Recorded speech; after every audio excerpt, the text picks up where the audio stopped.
రోజారెడ్డి ఇక పూర్తి స్థాయిలో రోజా సెలవుమణిగా క్యారెక్టర్ మార్చబోతున్నారా? తమిళంలో మంచి హిట్ సినిమాలు తీసి అక్కడ జనంలో గుర్తింపు తెచ్చుకున్న భర్త సెలవుమణి ఇమేజ్ తో పాటు తనకు అక్కడ ఉన్న అంతో ఇంతో ఫాలోయింగ్ ను వాడుకొని తమిళ పాలిటిక్స్ లో ఎంట్రీ ఇవ్వడానికి గ్రౌండ్ ప్రిపేర్ చేసుకుంటున్నారా?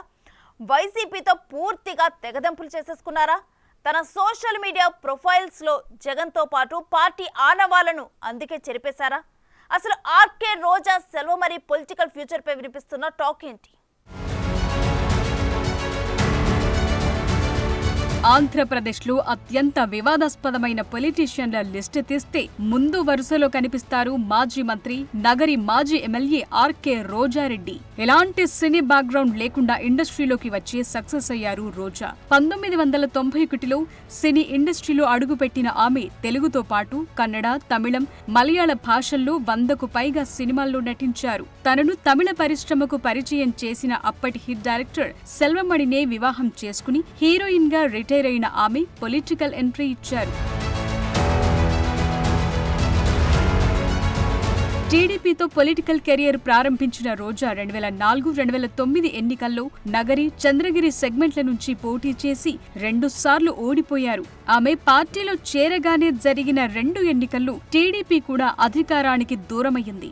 2009లో ఓటమి తర్వాత అప్పటి ముఖ్యమంత్రి వైఎస్ ఆశీస్సులతో కాంగ్రెస్ లో చేరిపోయారు.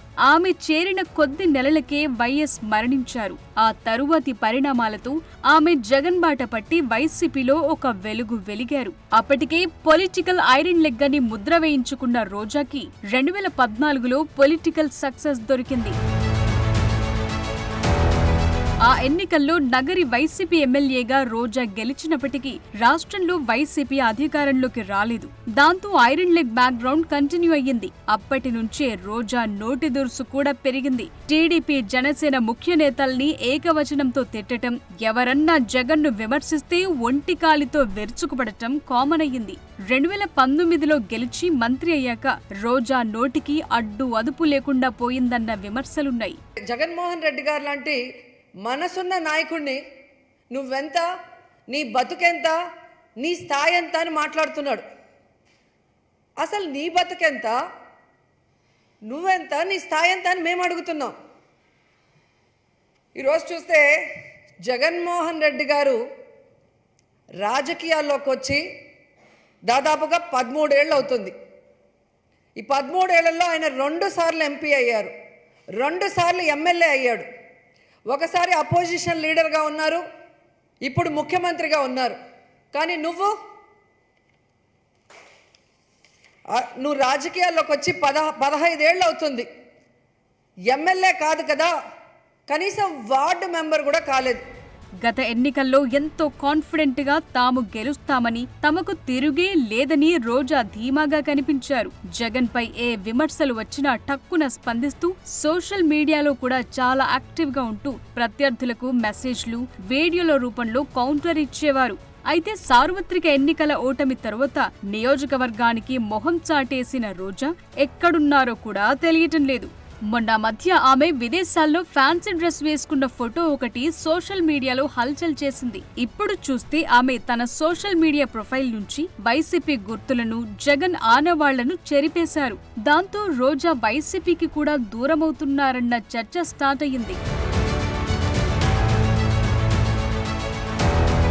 సినీ నటిగా రోజాకు తమిళనాడులో అంతో ఇంతో ఫాలోయింగ్ ఉంది. ఆమె భర్త సెల్వమణి తమిళంలో మంచి హిట్లిచ్చారు. ఆ రాష్ట్రంలో రాజకీయాలు, సినీ రంగాన్ని వేరు చేసి చూడలేని పరిస్థితి ఉంటుంది. దీంతో తన సినీ గ్లామర్ తో పాటు తన భర్త సెల్వమణి తమిళనాడుకు చెందినవారు కావటంతో తమిళనాడు రాజకీయాల్లో రాణిస్తానని రోజా కాన్ఫిడెంట్ గా ఉన్నట్లు ఆమె సన్నిహితులు చెప్తున్నారు. రోజాకు తమిళ భాష పైన మంచి పట్టుంది. దీంతో అక్కడి రాజకీయాల్లోకి ఏ పార్టీ నుంచి ఎంట్రీ ఇవ్వాలనే విషయంపై తన సన్నిహితులతో రోజా కొద్ది కాలంగా చర్చలు జరుపుతున్నారట. ప్రస్తుతం తమిళనాడులో డీఎంకే అధికారంలో ఉంది. అవకాశాన్ని బట్టి డీఎంకే లేదా హీరో విజయ్ కొత్తగా పెట్టిన పార్టీలలో ఏదో ఒక పార్టీ నుంచి ఆమె తమిళ రాజకీయాల్లోకి ఎంట్రీ ఇవ్వటం ఖాయమన్న పుకార్లు షికార్లు చేస్తున్నాయి. అయితే అయితే రోజా దూకుడు కారణంగా ఆమె ఏ పార్టీలో ఇమడలేరంటున్నారు. రెండోసారి ఎమ్మెల్యేగా విజయం సాధించి మంత్రి అయ్యాక ఆమె నగరి వైసీపీ శ్రేణులను పట్టించుకోకుండా తన అన్నలతో కలిసి నియోజకవర్గంలో దందాలు నడిపించి గట్టిగా వెనకేసుకున్నారన్న ఆరోపణలున్నాయి. మంత్రి అయిన కొద్ది నెలలకి రోజా ఖరీదైన కారును కొనుగోలు చేయటం కూడా అప్పట్లో ఏపీ రాజకీయాల్లో చర్చనీయాంశంగా మారింది. దీంతో నగరి నియోజకవర్గంలో వైసీపీ నేతలు క్యాడర్ నుంచి రోజా పట్ల వ్యతిరేకత పెల్లుబికింది. 2024 అసెంబ్లీ ఎన్నికల్లో రోజాకు టికెట్ ఇవ్వొద్దంటూ నియోజకవర్గంలోని ముఖ్య నేతలంతా ఏకతాటిపైకొచ్చి జగన్ కు ఫిర్యాదు చేశారు. అయినా అధిష్టానం రోజాకే టికెట్ కేటాయించడంతో నగరి నియోజకవర్గ ప్రజలు రోజాను భారీ ఓట్ల తేడాతో ఓడించారు. రోజా నోటి దూకుడుతో మహిళా ఓటర్లు వైసీపీకి దూరమయ్యారని వైసీపీ పెద్దలు ఆగ్రహంతో ఉన్నారంటున్నారు. రోజా లాంటి మహిళ పార్టీ నుంచి వెళ్లిపోవటమే మంచిదన్న భావనకు అధిష్టానం సైతం వచ్చినట్లు తెలుస్తోంది. పార్టీ అధిష్టానం తన పట్ల విముఖత చూపుతోందనే విషయాన్ని ముందుగానే గమనించిన రోజా తమిళనాడు రాజకీయాల్లోకి ఎంట్రీ ఇవ్వాలని నిర్ణయించుకున్నారన్న టాక్ నడుస్తోంది. ఇటు చూస్తే ఏపీలో ఏ పార్టీ రోజాని చేర్చుకునే పరిస్థితి లేదు. వైసీపీ 5 ఏళ్ల పాలనలో బీజేపీ, తెలుగుదేశం, జనసేనలతో పాటు కాంగ్రెస్ పార్టీ నేతలపై కూడా రోజా తీవ్ర స్థాయిలో విమర్శలు చేశారు. దాంతో ఆమెకు రాష్ట్రంలో పొలిటికల్ ప్లాట్ఫామ్ లేకుండా పోయింది.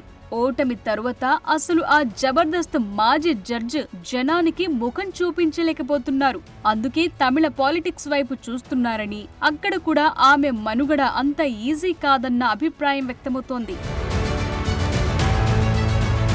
ఒక సందర్భంలో చంద్రబాబు తనకు మంచి స్నేహితుడని చెప్పిన తమిళ సూపర్ స్టార్ రజనీకాంత్ను రోజా తన స్టైల్లో టార్గెట్ చేశారు. దాంతో రజనీని దేవుడిలా కొలిచే ఆ రాష్ట్రంలో ఆమె పట్ల తీవ్ర ఆగ్రహం వ్యక్తమవుతోంది.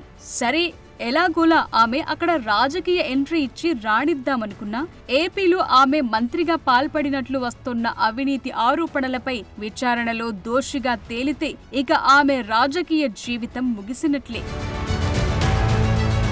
ఆ ఆరోపణల కారణంగానే కూటమి ప్రభుత్వం అధికారంలోకొచ్చిన నాటి నుంచి రోజా ఏపీలో పెద్దగా కనిపించటం లేదు. పర్యాటక శాఖ మంత్రిగా ఆడుదాం ఆంధ్ర ప్రోగ్రాంలో ఆమె కోట్ల రూపాయల నిధులు గోల్మాల్ చేసినట్లు కేసులు నమోదవుతున్నాయి. సదరు క్రీడల నిర్వహణలో 100 కోట్ల రూపాయల స్కామ్ జరిగిందని గత కొంతకాలంగా విమర్శలు వినిపిస్తున్నాయి.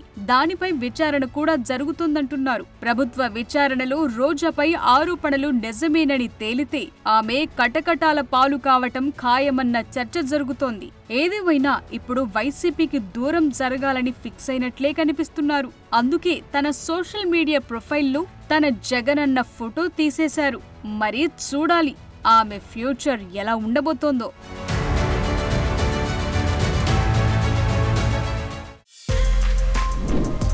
For more videos like this, subscribe Big TV channel.